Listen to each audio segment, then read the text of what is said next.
The town of Plainville. Established in 1721 at the geographical center of Connecticut. Hello everyone, my name is Robert Lee. I'm the town manager for the town of Plainville, and want to welcome everyone to this public information session with regards to our wastewater treatment plant phosphorus upgrade project.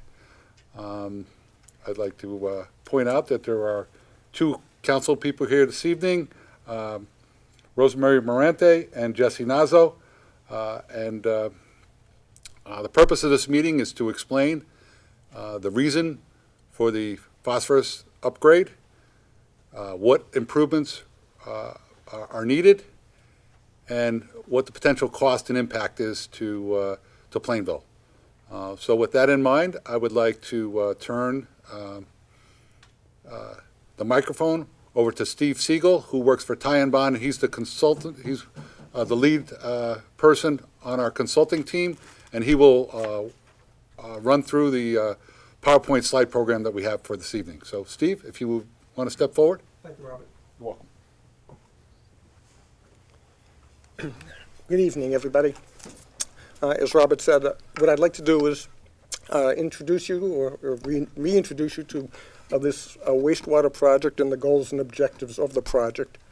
I'm going to talk about three major goals that are driving the project to completion. One is, and perhaps the most important one, is the town has received a discharge permit from the Connecticut DEEP, Department of Energy Environmental Engineering, that requires the town to lower the amount of phosphorus being discharged from its wastewater treatment plant. And this graph, and I'll talk about this a bit more in detail later in the presentation, but this graph just demonstrates that historically the town has discharged 29 pounds of phosphorus per day on average. The new permit that was received July of 2015 requires the town to reduce that amount of phosphorus down to 3.49 pounds per day, which represents an 88% reduction. And the permit further requires that this reduced level of phosphorus come into effect by July 10th of 2019. So that's really the major goal driving the project. But there are several other goals. One is resiliency. As we all know and we've seen in Connecticut and, for that matter, throughout the Northeast, that the effect of climate change and rising water levels has caused storm damage, and that seems to be a significant and increasing and growing issue. So one of the requirements that the Connecticut DEEP has is that for new facilities, that facilities be designed not just at the 100-year flood elevation, but 3 feet above that 100-year flood, so that in the event of large storms, they can be brought back into service very quickly. And the third goal for this project is to improve the sludge processing system. Some may recall that the Plainville plant was upgraded in the late 2000s. 2009, it completed a construction project to upgrade it for nitrogen removal. And at that time, the sludge processing system was not upgraded because it was relatively new. It was only about a dozen years old, so it didn't make sense to replace it at that time. But there are reasons to replace it now, and I'll explain that in just a few minutes. So let me answer a question that some might have, which is, why are we removing phosphorus? Why does the state require communities to reduce phosphorus? And I might add, it's not just Plainville that's affected.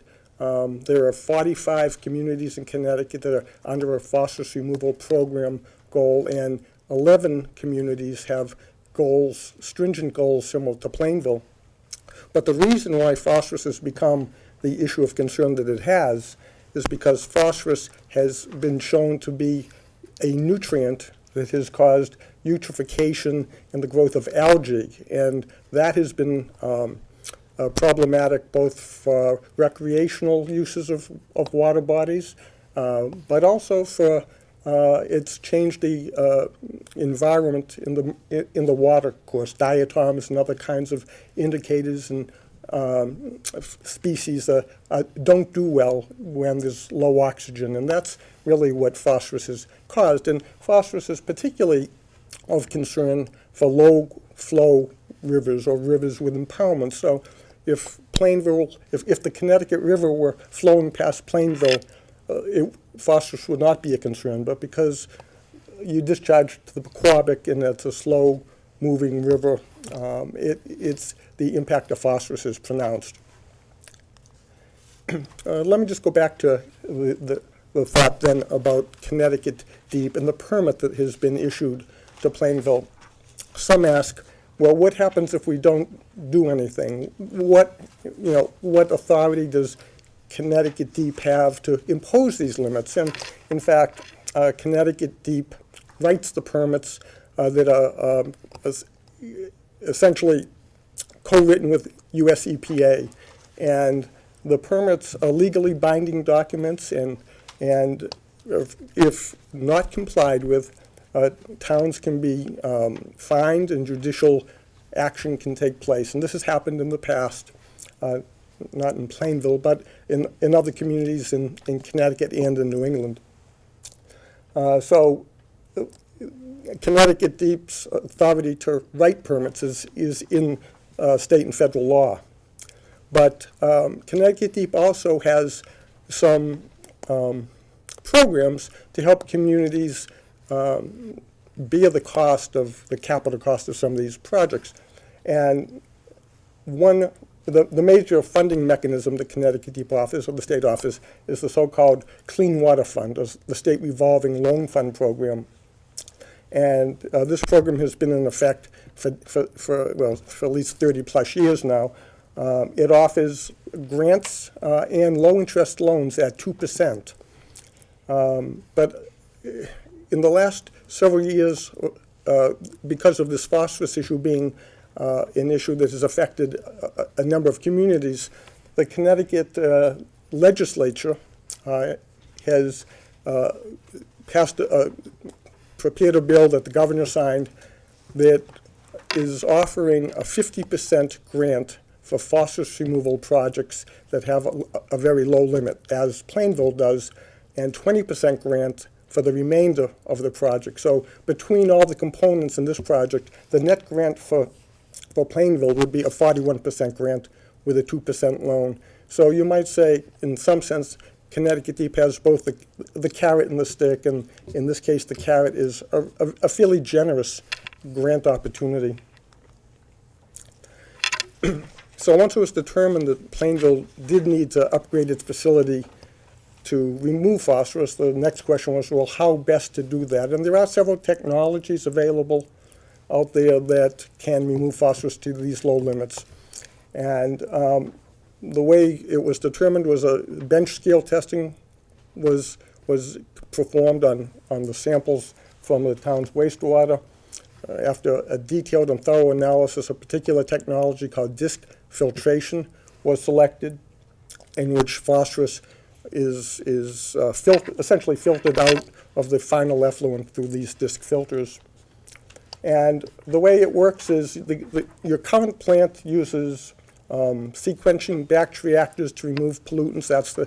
This is the process that was built in the late 2000s, 2008, 2009, in which wastewater enters these tanks, and through a series of actions within the tanks, adding air and bacteria naturally occurring in the wastewater, degrade the wastewater to a point where it's relatively clean. It then gets disinfected and discharged to the Pequabic. So this is the plant as it exists today. One of the aspects of the plant I mentioned was the need to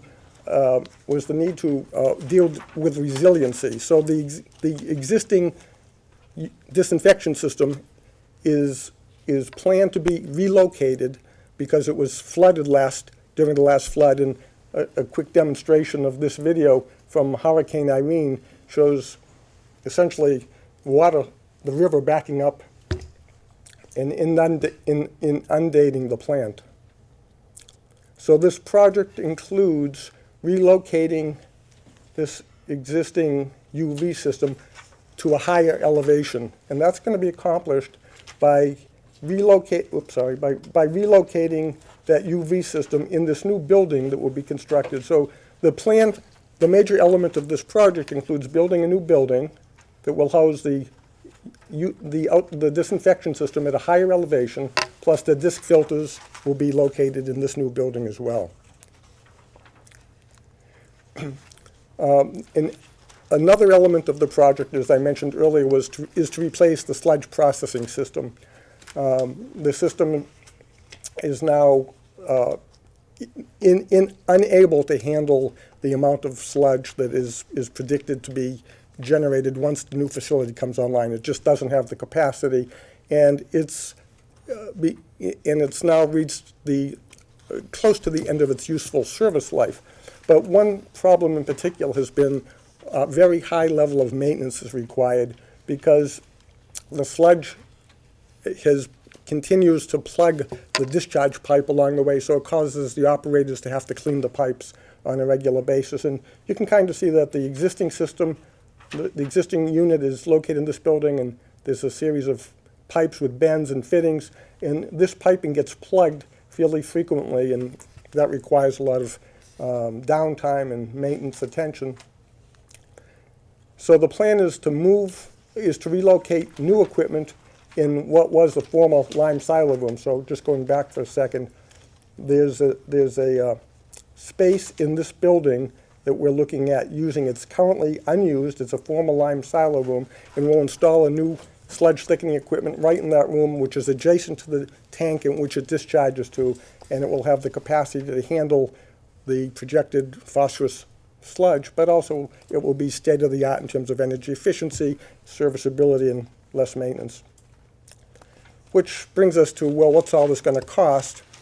And we've broken this down into a slide that presents the costs with construction, engineering services, some additional services for programming the computer system and permitting, temporary borrowing costs because the town will have to finance this project while it's being constructed. The state will lend the town money at 2%, but that will be short-term borrowing, and then it will be rolled into a permanent loan.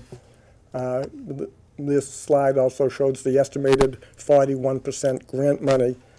So that the total project is, in absolute terms, is about $15.8 million, but the net cost will be about $9.3 million.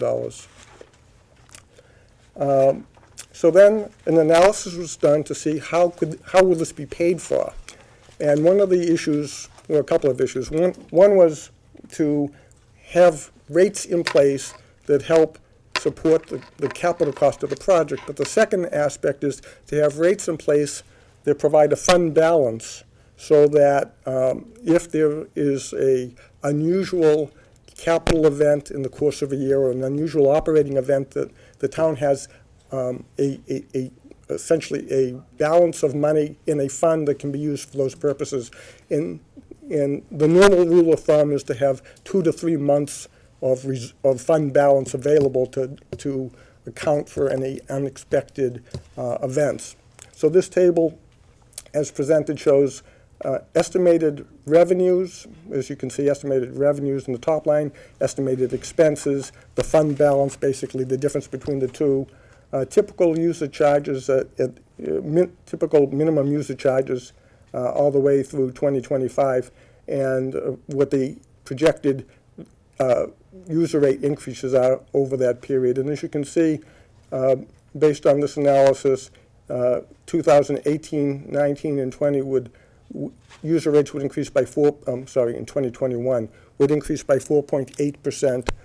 In 2022, it would drop to 4%, 4% for the next year, and then drop to 3.25% and down to 2.5% at 2025. So there is a decreasing rate increase in the latter years. And this funding scenario funds the entire project, and it maintains that 2 months of funding balance, of fund balance. My last slide is just to talk about the project schedule. And of course, tonight is the public information meeting. As I understand it, a town referendum is thought to be January 30th of 2018. If that is the case, and the referendum is successful, the project will immediately advertise for general contractors to bid the project, and the project would actually start construction around May, this spring, and continue through 2020. One thing of note is that I mentioned the legislature and the governor signed special legislation allowing these 11 communities who have this very low target limit to access 50% grant funding for that phosphorus removal component. But they also put a limitation that in order to access that 50% grant money, a contract with a general contractor, or any contract for that matter, eligible for this 50%, has to be signed on or before July 1st of 2019. And that's what this last slide shows, is that in this scenario, we'll be started with construction well before the deadline passes to access this money.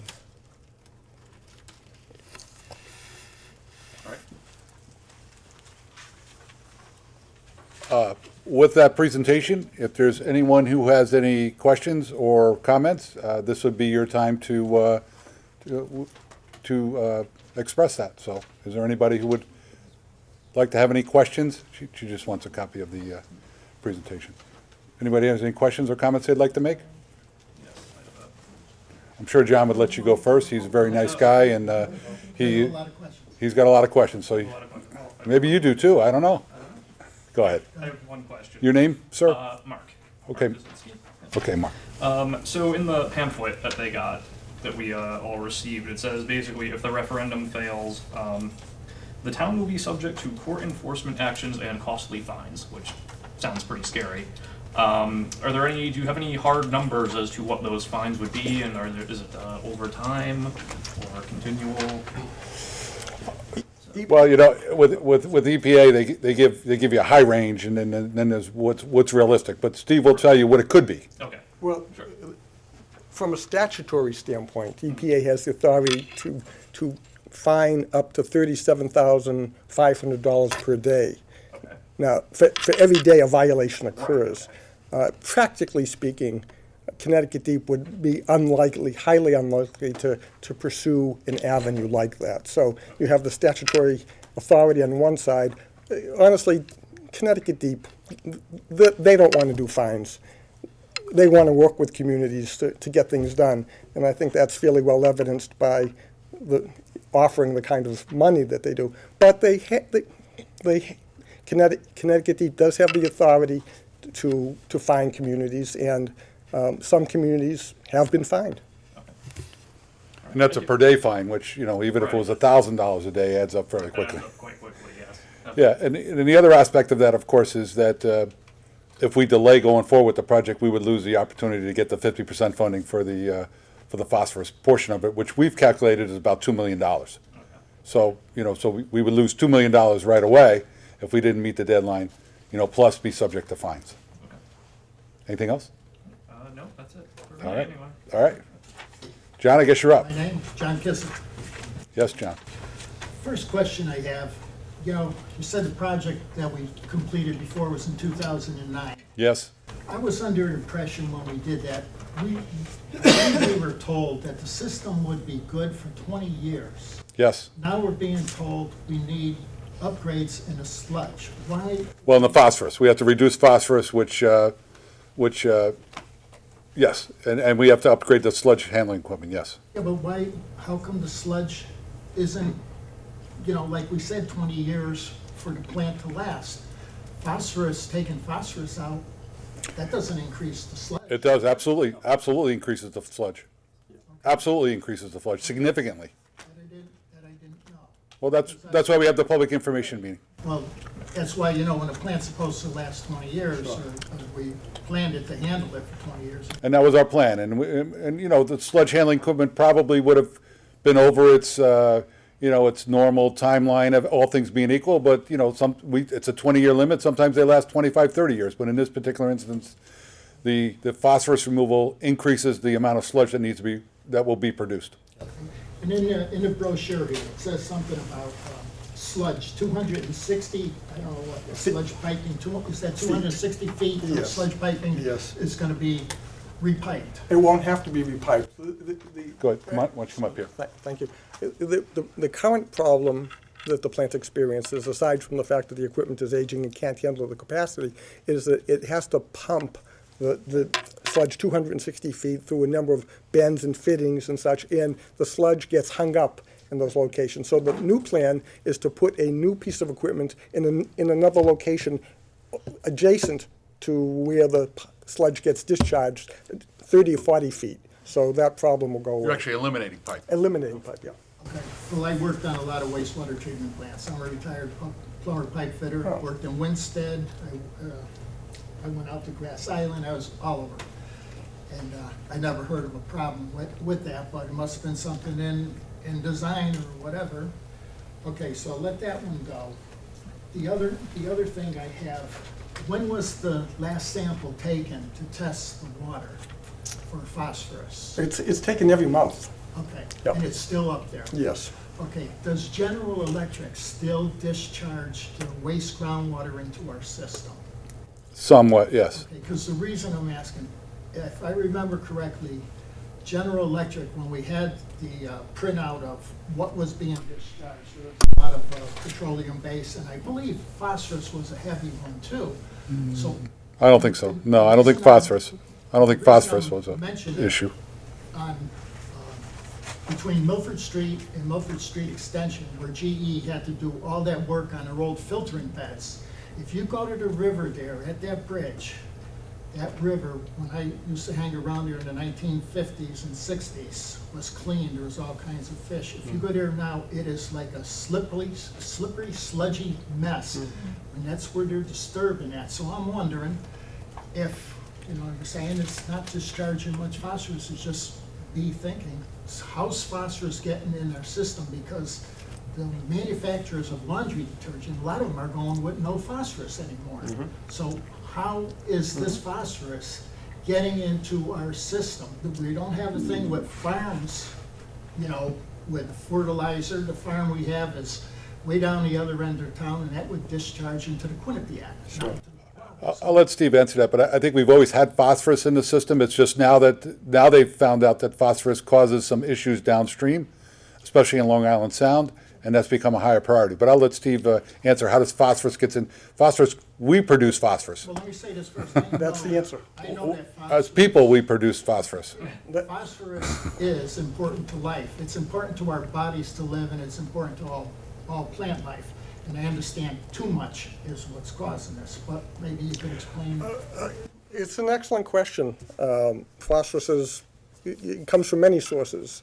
Point sources, non-point sources from fertilizing your yard and runoff.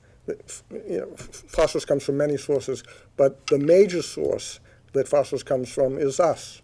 And we excrete, when we go to the bathroom, we excrete phosphorus in our waste, and that's there's different types of phosphorus, but it's total phosphorus is the major element from us, basically. So we can't get rid of that. But you're absolutely right. Phosphorus is an essential nutrient, and as you saw in the pictures before, too much of a good thing causes algae, and then the algae die, and when they die, they decompose, and oxygen gets sucked up, and that's what kills fish and other marine organisms. That's really the crux of the problem. But there's no way to get, even if GE or laundry detergents didn't exist, we're the major source of phosphorus. But you still think we'd be above the state limits? Oh yeah, absolutely. Yeah, you have a very stringent limit of 0.1 to 0.2 parts, but 88% reduction is what is required, and an 88% reduction is impossible to meet without the kinds of technologies that are the advanced technologies to remove it. Anything else? Nope. You reserve the right to ask a question if something else pops up. Okay, thank you. I get a second chance? Yes. In this public information session, you get more than 3 minutes, and we get more than one chance. All right. Ma'am, do you have a question? No? Ashley, you have a question? No, I'm good. All right. Going once? Marilyn was just asking about, you're gonna raise the building for the UV for, killing the bad. To get it out of the flood zone. What about the rest of the plant? Remember when the motors got flooded over and everything? There's nothing else on that, huh? Well, Because we're not touching those areas, we're not required to raise them up. We don't, to make them resilient. just So hoping we don't get that 100-year flood again. I think that was more than a 100-year flood, but yes. Although that will cause, yes, if it floods more, we're gonna have a problem. I think that's really the only time the plant has ever flooded out was during that storm.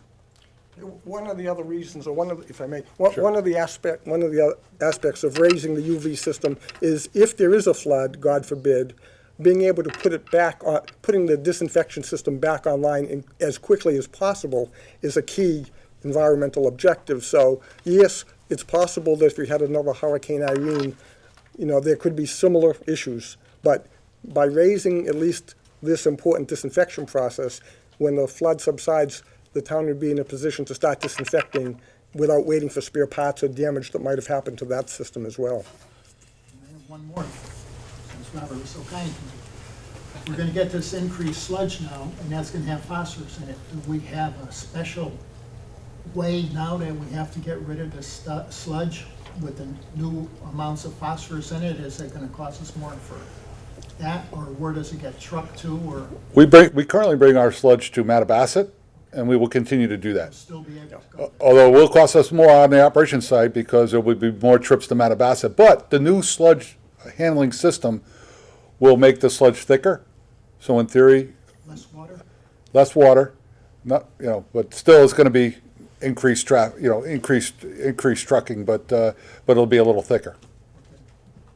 But yeah, that's one of the issues we've got to deal with too, is increased operating costs on in certain areas. All right. Now, where we're going from here is the plan is to have this voted on at referendum January 30th. But before that, there will be a public hearing, or at least the council is going to be asked to set a public hearing at their next meeting for December 4th, where people can, this was a public information session to just kind of publicize more the need for the project and to answer questions that people may have about it. But technically, from a process point of view, the councils, before they go to referendum, is required to have a public hearing. That public hearing we're requesting would be scheduled for December 4th before a council meeting. The council is, if all goes well, the council is expected on December 18th to set the referendum date. That's the plan right now. So there will certainly be another opportunity for the public to weigh in on the project.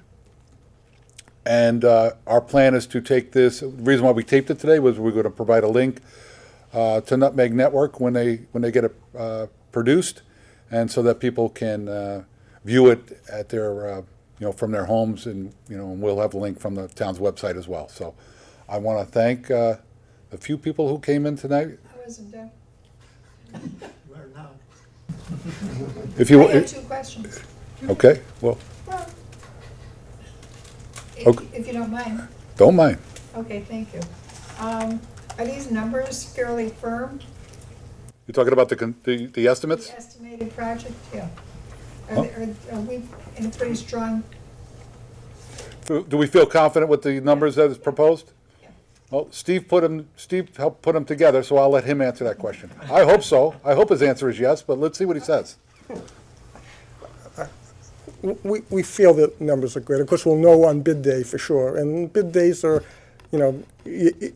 in truth, it's a function of how many people bid the job and, how busy folks are. But we're as comfortable as we can be at this point that it's a good number. okay, and the other part of it is there any federal assistance available? Well, the federal assistance comes through the state. So the federal government gives it to the state, and the state gives it to us. At one time, they were only proposing that we'd get 30% grant, even for the phosphorus upgrade, and the legislature allowed for that to go to 50%, if done by a certain time, if started by a certain time, and DEP was not really happy about that because that was going to divert some monies that they wanted to put in other wastewater projects. But the decision was made that that they were going to divert some of it to the phosphorus removal. So that benefits Plainville, like I said earlier, by about $2 million overall on the project. Thank you. Sorry about that. That's okay. I didn't know you had a question, but we're not real busy tonight, so. So again, thank you everyone for coming, and we welcome questions and comments at any time on the project through my office, through the town manager's office at the municipal center. So have a good night, and thanks again for coming.